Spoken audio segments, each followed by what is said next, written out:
80 fighters. 1 universe will survive. 7 universes will be sent to their death. Who will make it out alive? Wait a second. Is that Groot? And is that Raccoon from Guardians of the Galaxy 2? Man, Akira Toriyama, man, what are you smoking, brother? This is awesome. I have brought in a special detective to help me analyze what are the powers, potential powers that these characters could have, and what is the likelihood of them surviving. So, Detective Q, are you ready? Yes, Mr. Opie. Let's do this, Detective Q. And you guys don't know who Detective Q is. He is also known as Aquaman in his past life, but he somehow had an epiphany and came back as Detective Q. So welcome back, Detective Q. This is gonna be very exciting. So let's talk about this. Starting with Universe 9 with the trios.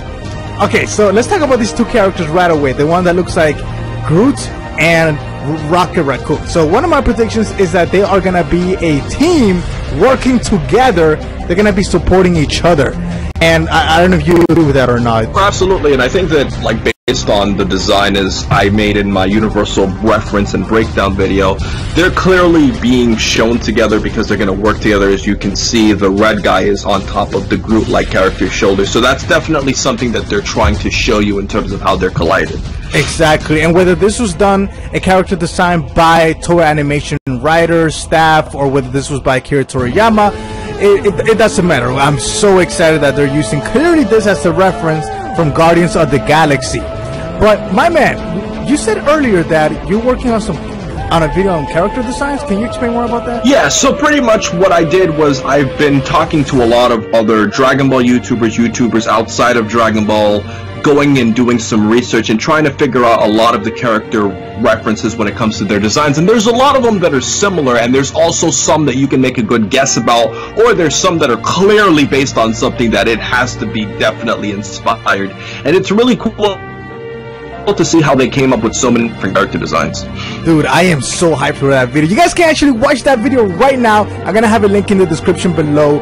It's a really in-depth breakdown of all these characters, but let's get into this. So next to we don't need to talk about the trio because we know more about them, but this other guy, he looks like below the Groot looking character.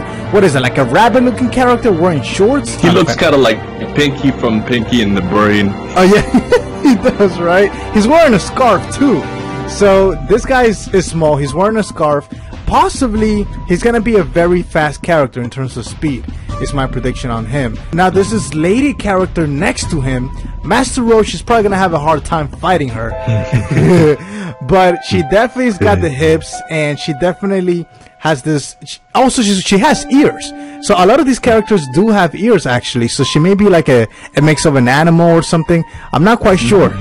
She reminds me of Catwoman. Yeah, she does have a faint resemblance there, and I think the interesting thing about this universe is that all of the characters are like monster-like themed, as you can see the other 3 creatures over to the right. So they're definitely going with an interesting theme of this team.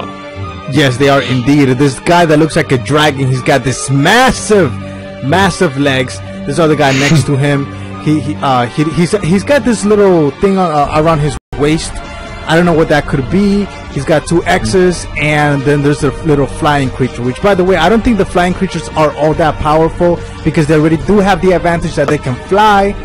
But I'm very excited for these characters, although I will be honest, I'm not very impressed. Besides the Groot and the Raccoon inspirational characters, the other characters I'm just not too impressed by, but that's just my personal opinion on that.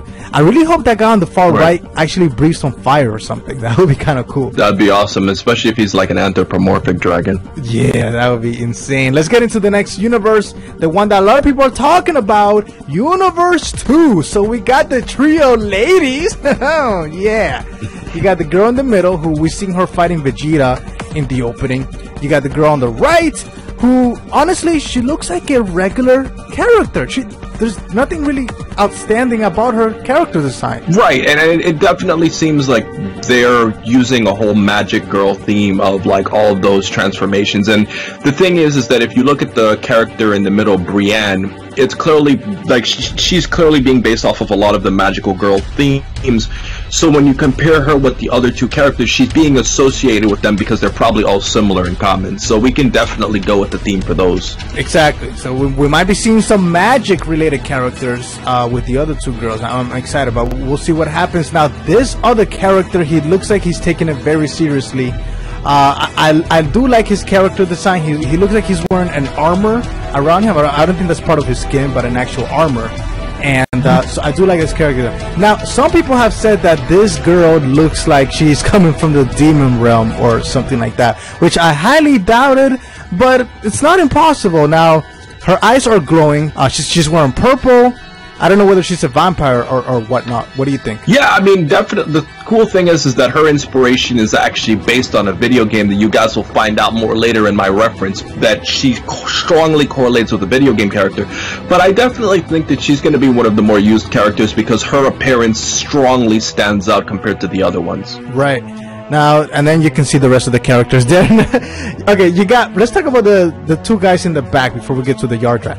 So, this guy on the far left, massive, looks like a mix of a lion and something else. I think he is gonna be a standout character, being that they're hiding him. And the other guy to the far right, they're probably gonna be working together.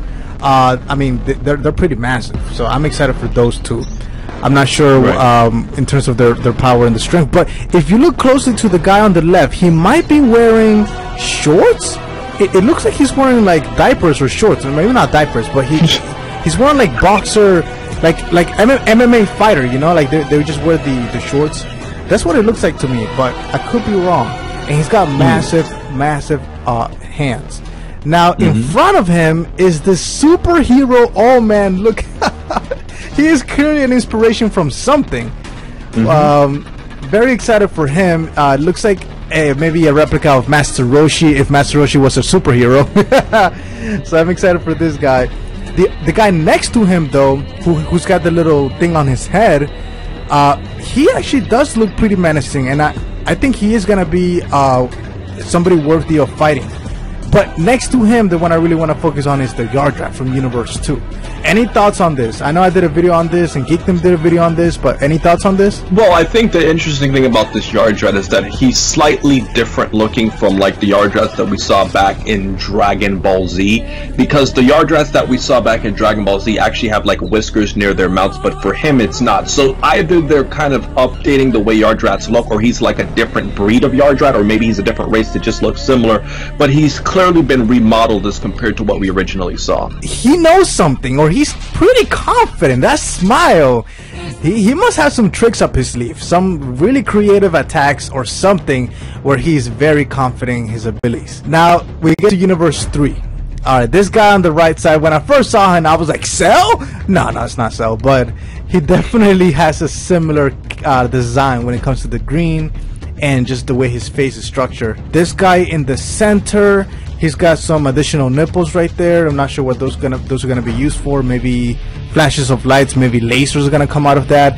Now this guy, I don't know whether you have a reference for him. He looks like a mad scientist or something. Yeah, he actually looks like Tenma from the Astro Boy series. After doing a little bit of research, I figured that out, and it would obviously make sense because he's being correlated with a robotic type universe. So they're actually using a lot of cool references for Universe 3's team. Damn, this guy. I wonder whether he's physically strong or not, or whether, because in this picture it seems like he's the one leading the team. He is the one saying, "Forward, my robots!" But I'm not quite sure whether he's actually that strong or not. Well, the thing is, with this team, it does seem like there are 10 characters in this picture, so it does look like he is going to be fighting alongside his robots. Right, that is very exciting. Now, if you look to the far right on the bottom, this guy looks like an aqua-based robot? I could be wrong, but he definitely looks like he's aqua-based or water-based. No, I think he's a very interesting character there, Opie, because like out of all of the characters that I was looking up for Universe 3, his design seems to be the most mysterious because there are a lot of elements that you can use to apply for what he could have been based on. But these guys clearly are gonna have some intense teamwork. One of my predictions is that because they are robot or mechanic based, they're gonna have very enhanced speed when it comes to communication, that they might be able to have internal communication where they don't need to verbally say things, but they can still communicate with each other and coordinate their attacks. So that's going to be very, very deadly if they in fact are able to do that. Now, I could definitely have to agree with that. And because they're robotic-like creatures, they could obviously have enhancements that mortals can't. Exactly. And I wonder what type of material they're made of, or whether, I mean, it's Dragon Ball Super is getting very interesting. Universe 4, the guy on the far right, he looks like he's got pigeon legs. Pigeon legs, like that's what it looks like right there. But I'm not a big fan of him. He was one of the spies spying on us. Didn't like that too much. So let's get into these fighters. The guy on the bottom, who's blue and's got little like horns on top of his head, he doesn't look that menacing. He looks like a mini Pikachu with but except more rounded and blue. The guy on the center, he looks like he's gonna be one of the leaders of this universe. The guy on the far right, we've seen him before actually. We've seen him in promotional materials before. He might be a standout character. Maybe something about him. Although his character design looks a little bit different. This girl, she seems very shy. Maybe like Kale type of shy character. But the girl on the far left, she looks like a fish-based character. By her, you can tell by the ears. Right, and she actually reminds me of a Yu Yu Hakusho character, Juri, from the Dark Tournament. Are you impressed? I think that these characters definitely have a very unique theme. Like, they kind of seem to be following like a fantasy-like theme, if you could see through their clothing. But I would say compared to the other universes, they seem to be the most bland, except for the little Pikachu, Chaozu, spiky head looking one. He definitely is the most unique looking character from that universe. But what I think the most likely is going to happen is I think that they're going to have every universe have 2 or 3 key fighters that are going to be important, but I think the overwhelming majority of each team is going to be wiped out because there's no way they could focus on 80 fighters. That's impossible. Now let's get to Universe 10, the one that I don't have that much faith on based on what we saw before.